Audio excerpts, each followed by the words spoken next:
ils ont dit.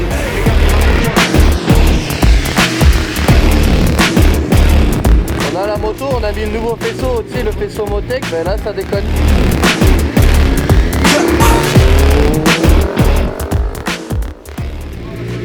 On a la moto, on a mis le nouveau faisceau, tu sais, le faisceau Motec, avec lequel on peut avoir l'acquisition de données et tout dessus. Et ben là ça déconne. Donc du coup je suis parti, j'ai fait un tour et j'ai pas pu dépasser les 4000 tours. Ben ça fait partie des petits pépins électroniques qu'on peut avoir. On est passé du faisceau d'origine au faisceau Motec parce qu'on peut régler beaucoup plus de choses. Sauf que ben, ça demande pas mal de réglages d'une manière générale à tous les niveaux. Et là c'est la première session, on a malheureusement en termes de temps on n'a pas pu faire de roulage d'entraînement avant. Et ben voilà ce que ça donne.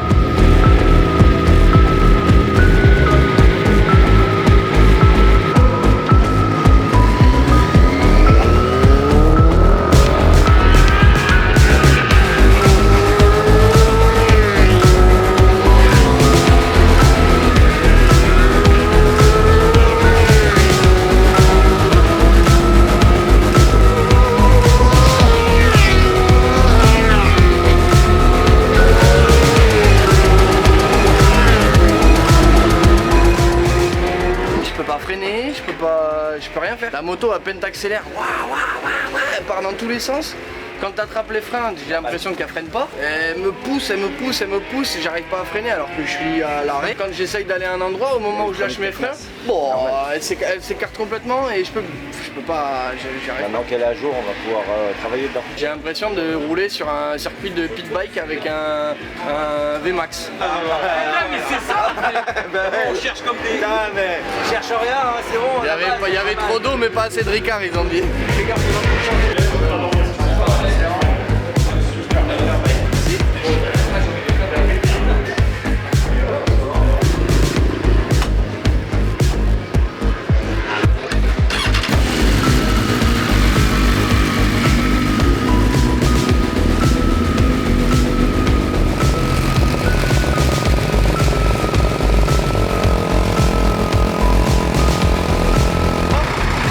Attends, mais donne la caméra.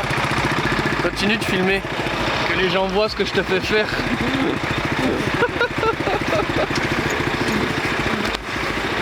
Ça va, Gigi? On est bien là, franchement, nickel. Bon, j'ai vu que vous êtes un peu plus présentable là.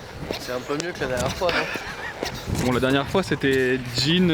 Jean, claquette, chaussette. Là vous ressemblez un peu à un pilote quoi. Voilà, j'ai une combi quoi. Pas parce que t'as une combi que t'es un pilote.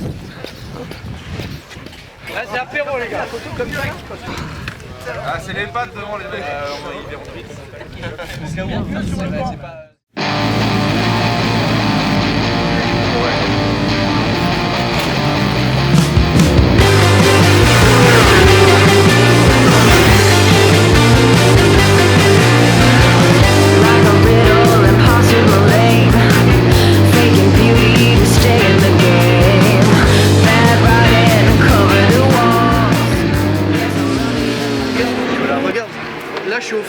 Je suis au fond de mon truc.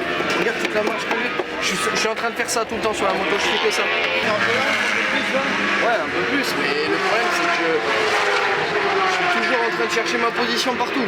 C'est la phase d'apprentissage, mon garçon. Ouais, c'est en 2 étages. Ouais, moi je faisais 2 étages. J'ai toujours fait ça pour me caler parce que là t'as le cul qui se barre. Je me disais c'est pas possible, on a fait du cross le week-end dernier, on a fait du cross, j'avais pas aussi mal au bras. Tu t'accroches, Je suis tout le temps comme ça.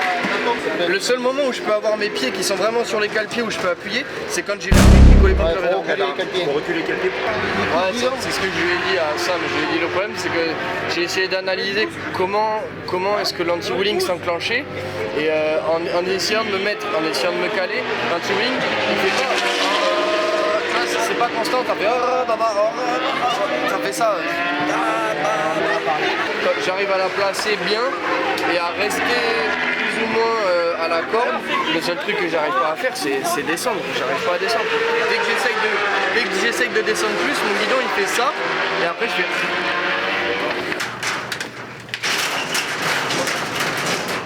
Ah, c'est pas mal ça hein. Mais bon, ça enlève pas le fait que les demi-guidons, je suis quand même obligé de... Ils sont peut-être trop ouverts les demi-guidons aussi. Je peux me caler. En vrai, je peux venir m'asseoir, et je peux venir me déhancher, ça me calme le cul. Et en sortie l'axel, je peux accélérer et rester le cul calé dessus. Ouais. Tu fais quoi là? Là, en gros, si tu veux, comment expliquer ça? En gros, si tu veux, le problème c'est que Robin, il est mal foutu. Il a des petits bras et des petites jambes. Et ça a tendance à t'allonger les bras et les jambes, tu vois, surtout les bras. Et j'arrive pas à me caler, je suis trop petit, j'arrive pas à me caler. Du coup, je suis tout le temps accroché avec mes bras à mon guidon. Et ce qui fait qu'au bout de 4 tours, je peux plus, quoi, tu vois. Je reste pendant 10 minutes comme ça accroché, genre c'est horrible. Et du coup, ce qu'on va faire, c'est qu'ils sont en train de créer une selle ici, qui va caler et qui va servir d'appui cul pour justement éviter que j'ai les bras qui sont tout le temps hyper tendus. Et après, on va peut-être rentrer un peu les demi-guidons aussi. Et voilà. Pas mal déjà. On va commencer par ça et on verra après petit à petit. Putain, il y a du vent. T'entends le vent?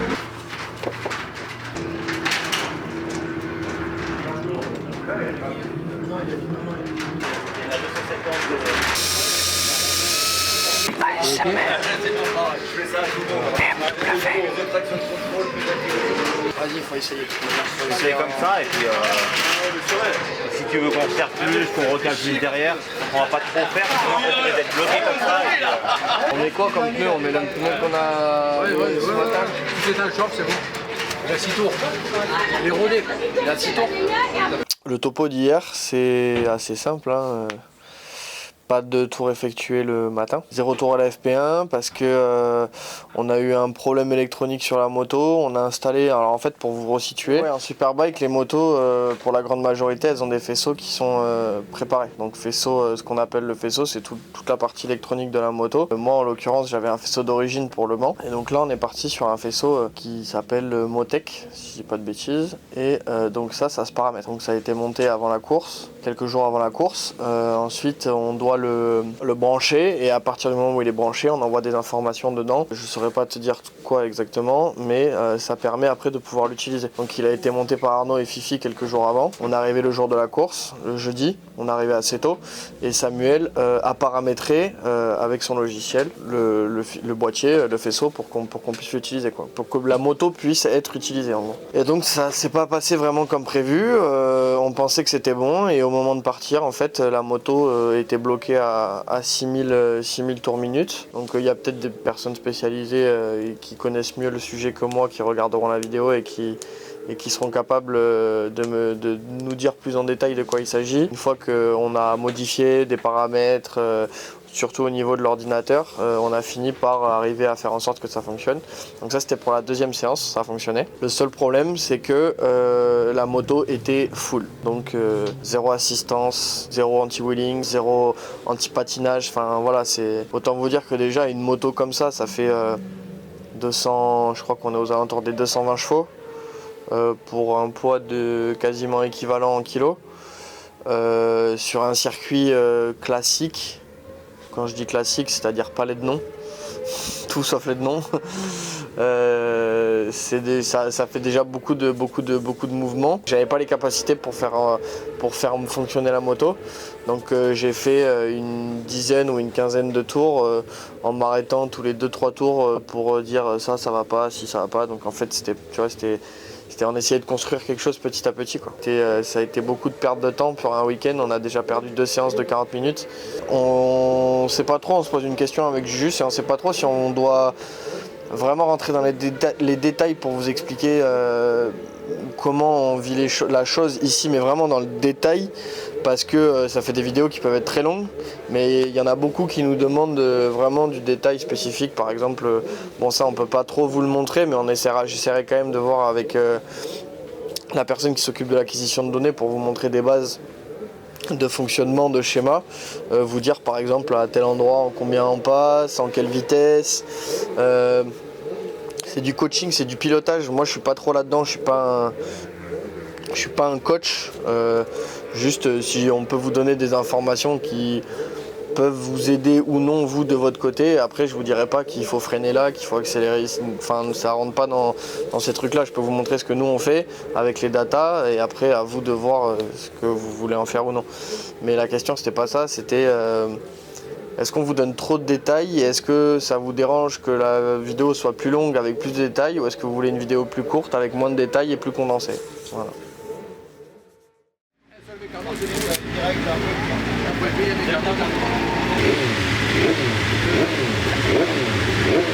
Les axelles, tu fais la même chose que d'habitude, comme sur le sec. Et sur l'angle, tu peux coucher et tu gardes un gros filet, il n'y a pas de problème.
Ça va mec? Je baigne dans l'eau. Quand je te dis que je baigne dans l'eau, c'est un truc de fou. Mais ouais, ça va, je suis content. J'ai vu frère, j'ai vu que Moi je suis comme un poisson dans l'eau, dès qu'il pleut, ça va. C'est cool hein. t'es suivi un peu, c'était beau, t'as tenté des dépassements et tout, c'était stylé. Hein, Ouais, après à la fin j'ai bloqué. Tu sais, les 4-5 premiers, ils ont fini par nous rattraper à force. Bon, pour te dire, les premiers m'ont mis un tour et moi j'ai mis un tour à des mecs. Donc c'est pour te dire l'écart. Les 17 et 9 dans la catégorie. C'est bon ça. Ça c'est j'aurais bien aimé mais dans la ligne droite je me faisais défoncer. Je sais, mais j'ai vu, je te voyais passer, quand je voyais comme ça, je me suis dit, il va se retourner. J'arrivais pas. En fait je rentrais partout, je rentrais plus fort et dès qu'il réaccélérait. Bon, je connaissais la prochaine course, et c'est de te lever juste un quart d'heure avant. Non, justement j'aime bien moi. 5 minutes avant. Moi j'aime bien moi. Bon, et 9ème. Ouais, 9ème ouais. 9ème de ta catégorie. Premier P10 en challenger. C'est bon ça hein. Là, parce qu'ils ont, là, je viens de le voir, ils ont le 17ème. Oui, il y a eu une chute dans le dernier tour, c'est pour ça qu'il y avait un drapeau rouge. Combien t'es parti? 31. Pour finir 17. Pour finir 17 ouais. T'as une P20, c'est bien en vrai hein. Ça fait plaisir ouais. Plus 9ème en... 17 général et 9ème challenger. J'ai presque réussi à marquer des points en scratch. C'est combien pour marquer des points en scratch? 15. Je manquais 2 places. C'est propre. Ouais, je suis content. Ouais. Je suis content, mais sur la fin, ça commençait à être dur. Au niveau de quoi? Physiquement. Les 3 derniers tours là, je vais pas te mentir que quand le drapeau rouge est arrivé, j'étais un peu content. J'étais un peu content parce que là, j'avais, tu sais, le truc c'est que sous la pluie, quand tu commences à te faire des frayeurs, Ouais, tu après, ralentis. tu te crispes. Et là, c'est le pire. Se crisper sous la pluie, c'est là que tu te fatigues trop vite en fait. Sous la pluie, il faut rouler comme si tu allais chercher le plein presque. Et en fait, ça passe. Bon, après, vu qu'on n'avait pas les pneus neufs, c'est peut-être ça aussi. On avait des pneus qui avaient déjà fait Quelques tours, ouais. une course même. Ils ont Ouais. fait une course au Mans, les deux, avant, derrière. Donc là, sur la fin, ça commençait à avoir les pneus. C'est-à-dire que les pneus avaient commencé à avoir presque 50 tours. Ah ouais, Beaucoup.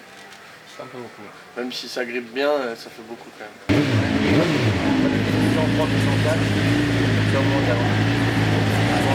Ah non, 20. On avait 20, pardon. Parce que tu racontes pas quand même pas mal de merde, toi. Ouais. Allez, 16 journées. Allez, let's go.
vraiment, ouais, c'est vrai que ça faisait la même chose, tu sais, quand j'avais le X de Pirelli et que ça poussait le pneu avant, c'était pareil. En général, c'est ça. En fait, je pose la question si à l'arrière. Ça sort en wheeling sur les vureurs presque. J'abuse un peu, mais pas loin. Hein. Et dès que j'ai chopé, dès que la moto elle délestait, dès que l'avant est reposé, je le sentais qu'il voulait pas accrocher de suite. Quoi. Il fallait qu'il prenne la vitesse de la roue. Soit c'est une pression trop basse, soit c'est un barrage qui pousse l'avant. Comment allez-vous, monsieur? Ça va.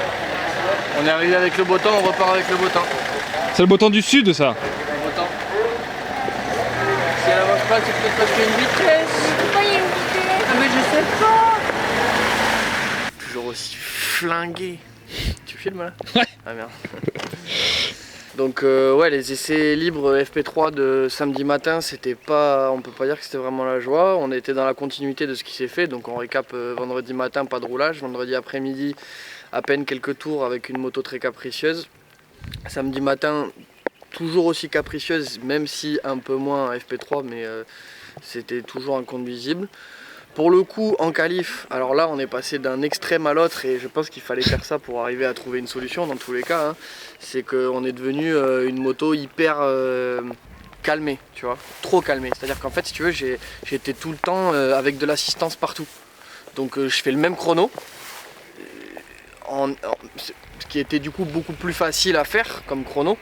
Parce que la moto sautait moins, la moto rentrait plus dans les virages, j'arrivais à l'amener plus là où je voulais, à accélérer, etc. Sauf que du coup je pouvais difficilement aller plus loin parce que dès que je réaccélérais en fait j'étais à fond, tu vois. Et moi n'étant pas encore très bien habitué avec tous les boutons et tout ce qu'il est possible de faire, les modes, etc. Déjà que j'arrivais un peu à m'habituer au mode au faisceau d'origine, là il faut complètement se réhabituer, tu vois. C'est encore différent et puis c'est vraiment différent parce qu'il y a beaucoup de modes et beaucoup de possibilités. Enfin beaucoup, je l'exagère, il y en a quelques-unes. Il n'y en a pas des masses non plus, c'est pas un ordinateur. Et du coup, tu te qualifies combien? Et du coup, je me qualifie 31. Sur 34 je crois, un truc comme ça. Donc horrible en 28.2. Autant te dire que j'étais en 26 en 600. Donc j'avais un peu les boules. J'avais même beaucoup les boules. J'avais envie de rentrer à la maison. Mais je ne suis pas rentré à la maison. Enfin, nous ne sommes pas rentrés à la maison. On a persisté. Et donc le dimanche, jour de course, là pour le coup c'était beaucoup mieux. Moi déjà je suis plus à l'aise sous la pluie avec une moto comme ça permet de faire, pour moi c'est plus facile de rouler sous la pluie, c'est moins physique. On n'a pas précisé le temps. Ah oui, le temps frère, vous pouvez le voir comme là, et là encore ça s'est bien calmé, c'est qu'on peut rester dehors, même s'il mouille on peut encore rester dehors, mais dimanche matin, c'était ce matin c'était l'apocalypse. C'était l'apocalypse, et cet après-midi ça allait mieux. Donc ce matin on fait 17, en partant de 31 on fait 17 et 9e Challenger, et l'après-midi on fait 19 et 9e Challenger avec je crois que j'ai le 11e ou 12e temps en course, j'ai roulé en 34 sous la pluie. Il y a eu beaucoup de belles améliorations pendant le week-end, même si je me rapproche un petit peu de ce que je souhaiterais faire, sauf que je souhaiterais faire la même chose sur le sec et pas le faire essentiellement sous la pluie, tu vois. Et sous le sec ça roule très vite, enfin les mecs avec qui je suis c'est juste des monstres, ils vont à des vitesses folles. Et c'est bien parce que ça me tire, mais on a beaucoup de travail sur la moto. De toute façon, on savait que cette année, on est arrivé très peu préparé. Tout s'est fait au dernier moment, malheureusement. Suite au pied, on ne savait pas si on allait rouler. Donc là, maintenant, on rattrape tout le temps perdu. Ce qu'on fait, faut savoir que ce qu'on fait maintenant sur les week-ends de course, c'est ce qu'on aurait dû faire au mois de février. Donc maintenant on fait avec ce qu'on a, on fait comme on a toujours fait, on reste positif, on travaille et on s'améliore à chaque fois qu'on sort. Avec l'équipe ça se passe super bien, le BRT je suis hyper content, même si vendredi matin c'était vraiment pas gagné. Mais le week-end finit quand même sur une bonne note. Je remercie bien sûr tous nos partenaires, sans qui rien de tout cela serait possible, ça on le dit à chaque fois. J'aimerais quand même à Nogaro qu'il y en ait certains qui viennent, qu'on puisse les faire passer avec nous à la caméra, qu'on puisse discuter de ce qu'ils font, eux. Ça fera peut-être une vidéo un peu plus longue, mais juste qu'on puisse discuter un petit peu, les avoir en discussion pour voir ce que eux font et pourquoi est-ce qu'ils sponsorisent, pourquoi est-ce qu'ils nous aident. Et ça pourrait peut-être donner envie à d'autres entreprises de se joindre à notre aventure, parce que voilà, on n'est pas les petits poussés, c'est pas vrai, mais on n'a pas les budgets que les autres équipes peuvent avoir, et puis on fait ce qu'on peut pour faire en sorte que ça fonctionne. Et je trouve qu'avec ce qu'on a, on s'en sort déjà pas trop mal. On arrive à être là où on est, mais c'est sûr qu'avec plus de budget et plus de partenaires, ça permettrait de faire plus de choses. Mais pour ça, il faut donner envie aux gens, je pense. Allez, ciao les copains, rendez-vous à Nogaro.